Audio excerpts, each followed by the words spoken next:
On today's show, here we go. One game to decide the NBA title. We'll get you all set for tonight's potentially epic Game 7. Cannot wait. Trey joins us live from Oakland with behind-the-scenes news from Roracle. And the International Man of Mystery puts Cavs fans to the ultimate test. It's Sunday, June 19th. The starter starts now.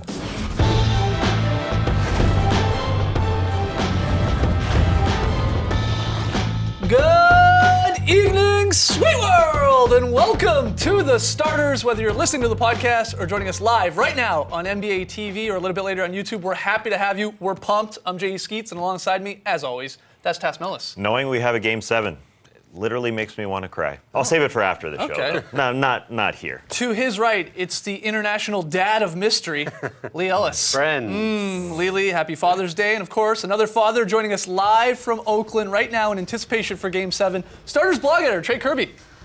Hey-yo. Hey-yo. Trey, again, happy Father's Day. And we got to know, man, how have you been preparing yourself? Forget the players. How have you been preparing for Game 7? Well, first and foremost, happy Father's Day to all the dads back home, Lee and JD, Danny, Carlos, Todd, anybody else in the studio. Happy Father's Day to my dad, Steve. I know he's watching, and I know I wouldn't be here for Game 7 if I hadn't watched millions of basketball games with him growing up. But while I was getting ready, getting packed for Game 7, I felt like Craig Sager because I burned all my best fits for Games 3 and 4. So I took his advice and got something special for Game 7. I went out and hit nice kicks in San Francisco, and I picked up the Jordan 1 swooshless. Feeling very classy, feeling very legendary for this Game 7. All right, great stuff. We got to talk to you, of course, a little bit later in the show, but let's break down this Game 7, guys. Let's get into it. After nearly 8 exhausting months at times and over 1,300 games here, the NBA season comes to a close tonight. Either the Golden State Warriors will repeat as champions and cap off their 73-win season the right way, or the Cavs will win their first ever title and Cleveland's first major sports championship in 52 years. Can LeBron deliver on this promise? It gets underway at 8 p.m. Eastern on ABC, so not long from now. But a few questions as we head into this game. One that everyone loves to talk about. It's about pressure. All those guys you saw in the press game post conference, or leading up to this game, I should say, were asked about it. LeBron, Curry, who do you think has more pressure on them heading into this big game? It has to be LeBron James. You said 52 years Cleveland hasn't had a pro-winning team. That's on his shoulders, right? As much as he doesn't want to put that aside, that's a huge reason why he came back to Cleveland. We talked about how many titles does winning one in Cleveland equal to in terms of his championships in Miami? Like 10 Miami championships equals 1 Cavs championship? Isn't that just a ton of pressure on him? That's how it feels in terms of the legacy and just the bigger scope of LeBron going back to Cleveland. Yeah, you see it there. It's been a long time. I mean, you've seen this multiple times by now. You've heard it a million times. Yeah. Cavs haven't won in a long time. Cleveland. Cavs have never won. Cleveland hasn't won in a long time. Tough that he gets hit with the Browns history as well. Yeah, that's true. He's a Cowboys fan. What does Exactly, he care? yeah. What do you think? Do you agree? Is it LeBron heading into Game 7 or is it Curry? LeBron's always got pressure on him, but given how we got here, given the 73-9, the 3-1 advantage, going home, Steph with the MVP trophy, I think it's actually now on the Warriors because history is on their side as well. No one ever really comes and beats you on your own floor in Game 7. I know it happened a long, long time ago. 1978, the last time in the finals. The Warriors were home. They were a week ago. They had one game at home at night. We know that they were missing Draymond Green at the time. And we thought, it doesn't matter. They're going to win the championship anyway. They lost at home. They lost in Cleveland. Now they go home and everyone's like, we didn't expect to be here. And Steph, who hasn't had a great series by his standards, is now the one who has to deliver that second championship to the Warriors. Yeah, I tend to agree. Really? I know you're right. You said it. LeBron always has some sort of pressure. And if he loses, well, he's got the 2-5 finals record. And now his name goes alongside Wilt Chamberlain and Jerry West as like these legendary players. But, they didn't have a great finals record. I get that, but Lee's right. I mean, the Warriors were in control of this. They're the 73-9 team.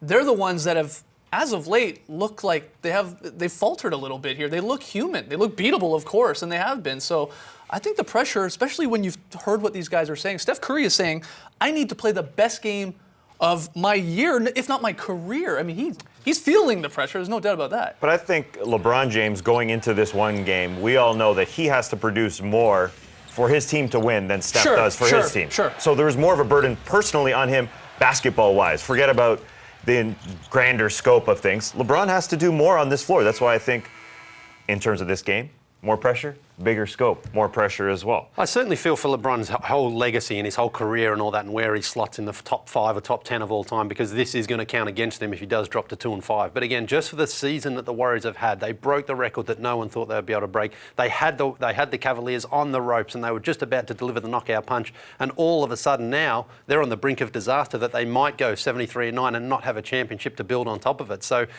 I think it's Steph, but I do think that LeBron obviously has a lot of pressure. But I give it to Steph just. One thing that the Warriors have to be thinking going into their locker room, you said Draymond Green was out Game 5. The last time they were as close to healthy as possible at home, they smoked the Cavaliers in game number 2. That's what they have to be thinking, and that's what the entire franchise and Steve Kerr must be telling them. You got Game 7 at home. You're the best home team in the league. Yeah. Just go do it. Yeah, we'll see. All right, let's sort of get into the sort of X's and O's or X factors, whatever you want to call it, from both sides, from both teams here. Start with the Warriors. What do you think is the biggest thing to watch for from Golden State tonight? They've got the best offense in the league, and they scored 11 points in Game 6's first quarter. Right. It's a rhythm team. It's a feel offense, and the way they played that first quarter, they had absolutely no feel in Game 6. So you need a better start. Yeah, well, they have to have a better start. I mean, they made some good decisions. Kevin Love is out on Klay Thompson here on the perimeter. Klay's got him behind him. You just lay it in. That's what you have to do. He makes a bad decision. Just get to the glass a little bit early.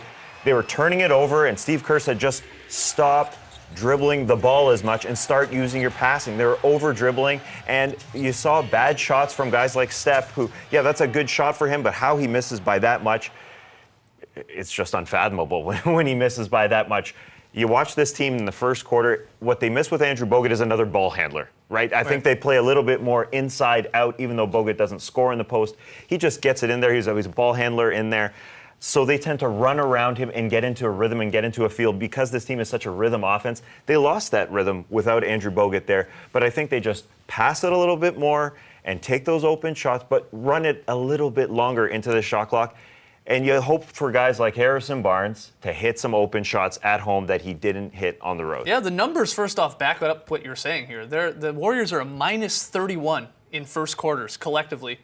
And they've won every other quarter collectively. The first quarter, I mean, it sets the tone, obviously, for the game, and they've got themselves into big holes. But you said it, Harrison Barnes is a big part of that, because we saw in Game 6, we've seen in Game 5, he's getting open looks. Yeah. But he is just not knocking them down, and they're going to continue to give him wide open shots. And at some point, if Steve Kerr sticks with Harrison Barnes, which you'd at least expect him to start in Game 7, he's got to hit some. He's 2 of 22 in the past 2 games. It's obviously up in his head a little bit. Yeah. I think Steve Kerr was even more upset, not that he's missing, but he started to turn down open shots. Steve Kerr can't stand that. Obviously, a shooter in his time. You got an open shot, you have to take it. That's how our offense works. Can he get out of his own head? He's sort of almost come a little bit like a Nick Anderson struggling at the free throw line, or a John Starks who have struggled, of course, in finals games, where it's like you almost start to feel bad for the guy. This guy's a professional basketball player. He's one of the best players in the world, top 300. And he can't buy a bucket right now. Especially, as you say, with these open shots. You know, he's not missing tough shots, contested shots. Wide open shots. And the opposition are actually giving him those shots. But also, Andre Iguodala, I mean, you talk about a secondary ball handler. He is that guy, but he hurt his back in Game 6, and what his status will be for tonight is really going to be interesting, because he's going to play. There's no doubt he's going to play, but exactly how much he can give them is going to be the big question, because he's primarily going to defend LeBron, and they're going to need him on offense to knock down shots. And if his back is bothering him, I'm no doctor, but it certainly does affect the way that you play the game at both ends of the floor, especially if you've got LeBron backing you down and hitting you and working you over like that, and then you've got to go down the other end and knock down open shots. So that's a huge question mark right now. Of course, something to watch. All right, let's talk about the Cavs real quickly. What's the most important thing, the biggest thing, if you're Cleveland? Well, one thing to watch for, Steve Kerr was fined $25,000 because he said the fouls on Steph Curry just weren't fouls. Right. But there's one other thing I think the Warriors will make the NBA aware of, and that's the tugging and the pulling on Andre Iguodala. The game plan was this: get Andre Iguodala off LeBron James. So pick him, but it didn't end there. As soon as they got the switch, you had guys like Richard Jefferson, yank him. We don't want you anywhere near LeBron James. Same play, Tristan Thompson, no, you're not getting anywhere close to LeBron James. I mean, the game plan was physically get him away from LeBron James. This is all in the first 6 minutes. Just get him the heck away. Same thing here. Pick, okay, he's off. But J.R. Smith, another tug. I mean, the game plan was get Andre Iguodala as far away from him as possible. Obviously, no foul calls on this play. And again, he was only fined for talking about Steph Curry's fouls. Right. But I think the Warriors made that aware to the league office. we need our guy around, our best defender around LeBron James as much as possible. And you guys, the refs have to keep eyes on off-the-ball situations as well. You're probably right, but the Warriors should not go complaining about illegal picks or whatever you want to call them. Every They're team does notorious for them, especially Andrew Bogut when he was out there and Draymond Green. I wouldn't call those picks, though. Those weren't even picks. Those were No, just... they're illegal picks. Bear hugs. A lot of teams do it. worked, You're right, though. though. He's yanking on him, and it's work. It's one of these things that rarely gets called. It's a game plan to get the best defender off a guy and then to keep forcing him away. It was an interesting game plan, and I think they made the league quite aware of it. Yeah, another thing to watch for, of course, whether LeBron's jumper is falling. He's been on fire these last 2 games.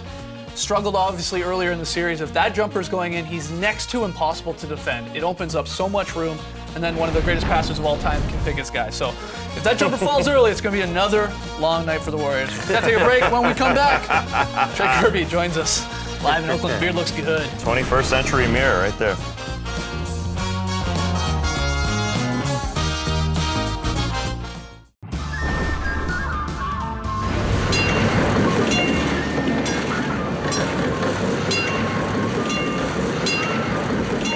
Hey, what's up, Trey?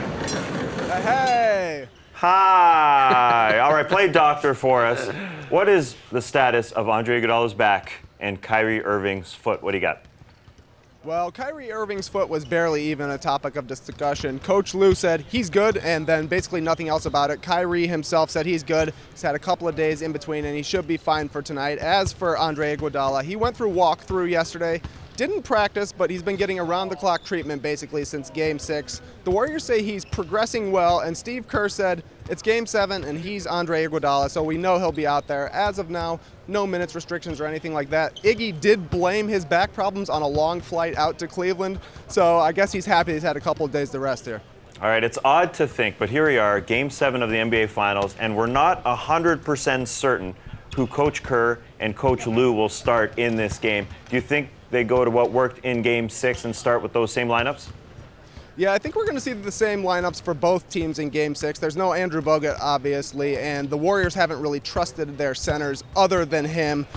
So even considering Iggy's back, I think he's still going to be in the starting lineup for the Warriors. It's their best lineup. They're just going to have to hope that Harrison Barnes hits his open shots. As for the Cavs, I think they stick with Kevin Love as well. Ty Lue said he thinks Kevin Love's going to have a big game today, assuming he stays out of foul trouble and is able to find his rhythm, because that was really the problem for him in Game 6. Got a couple of fouls early, picked up that third one basically as soon as he came in, just never was able to really get in the flow.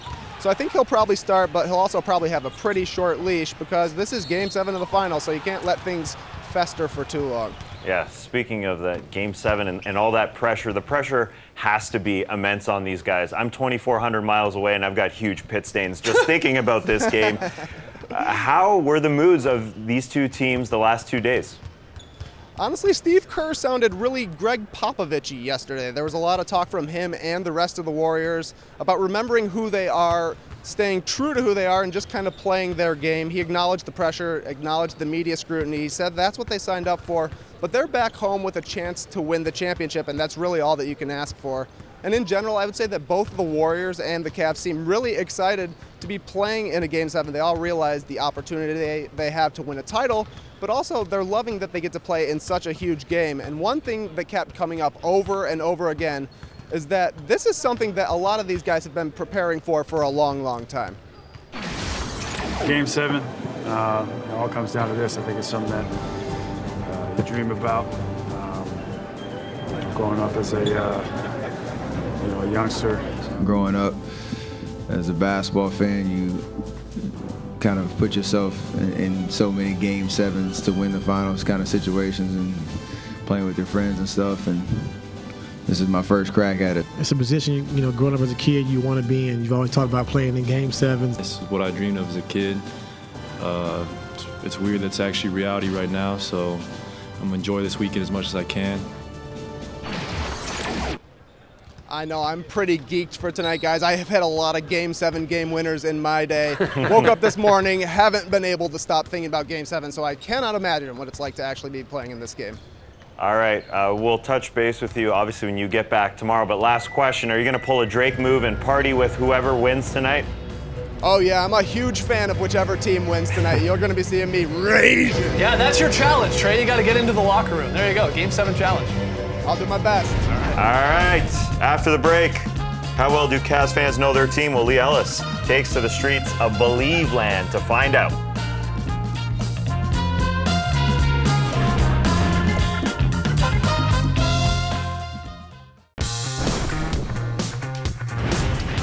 Welcome back to the starters. Lily here while you were in Cleveland for Game 6. You, being a man of the people, once again... You keep saying that. I don't know if it's true or Once not. again, you hit the streets to talk to the fans. Yeah, I went out on the streets of Cleveland to test out their fans and just how well they knew their own team's history.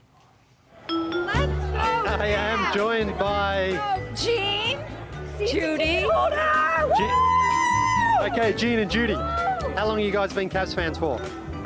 For as long as I can remember. I've been a fan for 20 years, season ticket holder. This is my 10th year. Have you been Cavaliers fans the whole time, even when LeBron left and then he came back? Yes, Absolutely. I'm lying. I did leave for about 4 months. I did come back. I want to know if you've been a Cavs fan the whole time or if you left when LeBron left and you've just come back in the last couple of years. Okay, I've got a couple of questions to test it out, okay? I'm going to give you one question first. I didn't want Kevin Love because we tried this trade, Danny Berry for Ron Harper. And did it work?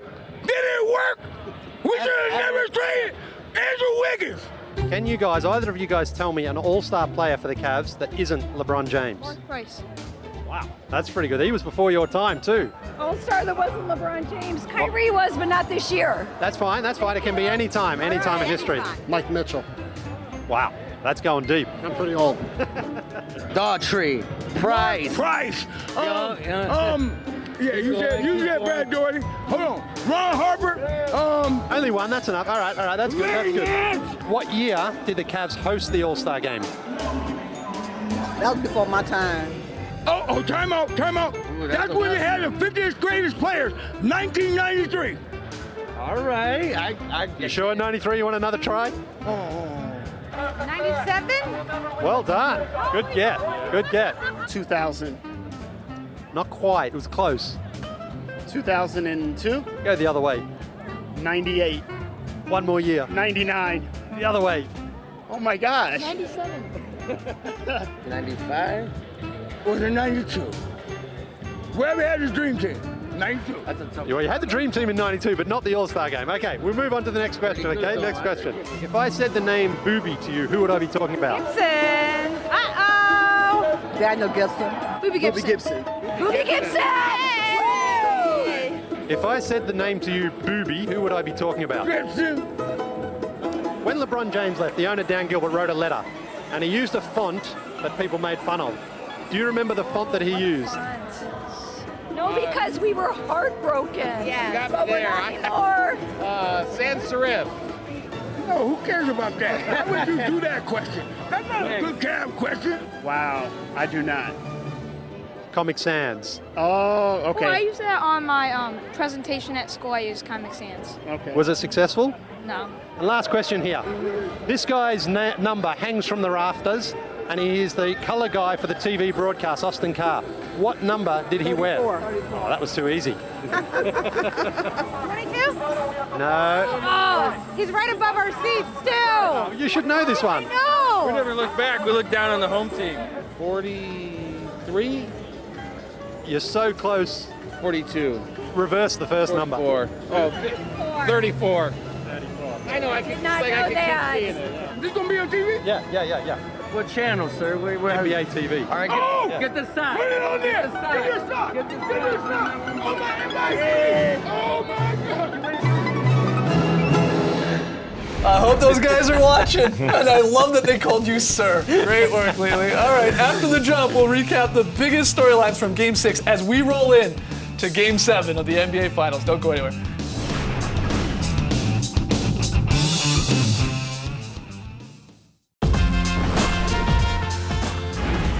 Back with the starters not long now.